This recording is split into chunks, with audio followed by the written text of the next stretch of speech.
नाज़रीन, Nawab Shah peoples party नायब सदर परवेज़ डारी खिलाफ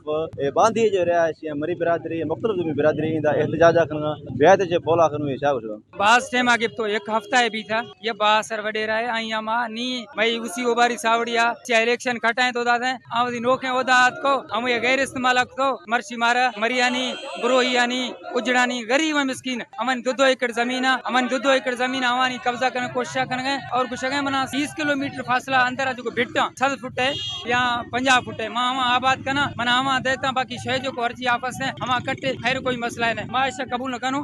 ना जायज वडेरो पंज जेको परवेज डायरी उनी जो पुत्र अली डायरी जो यूसी आमुर जी ओबारी सावड़ी रे गुंगो थर थे आई असा जेको है सो वोट दई इनके पांच चेयरमैन बनायो सी उनी का बावजूद के में हिरा डी थी पैन जेको असा जो जिले जो नायब सदर थी चुको असा गुलन जा हार भी विदा से 8 डी अग में आई हियर एक नाजायज वडेरो असा जे मथे घरन जे मतो पुलिस जे चढ़ायूं टे मोबाइल घरन जे मतो रेट करन आई पुलिस जे दबाए में असा के कंट्रोल कयो पे तो वने वाटर अंदर कैसे आप पेशा ने मैं जमीन को हुश्क बंजरा आ 20 किलोमीटर आशा खैराबाद जमीन आत को आबाद करने के मां गरीब बुखरो मेहरबानी कने अमलदार जिको अस्ते आई पेशी चक्करा जिको ये जमीन अस्ता साहब अल्लाह बश बिरो है दगारा डॉक्टर अताउल्लाह को विजिट करो शोदा धीरे आई आबादी न भी गए हम आबादी आत को आबाद करने के मां अपीला कने गो रईस अब्दुल रसूला डॉक्टर अताउल्लाह तैमूर खाना रईस खुरमा कुल अमलदार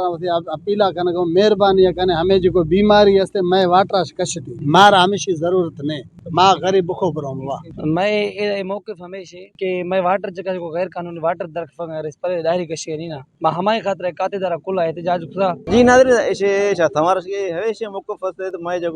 डगारे दरे जमीन में मालक में रखातो है हम जो बासर शख्स जो परवेदारी में डगारे जबरदस्ती वाटर कश के हम जो अमल खिलाफ मैं एहतजाज करूं मैं इंसाफ भी कैमरा टीम हमरा इमदाद मुगरी वश न्यूज़ नवाब शाह।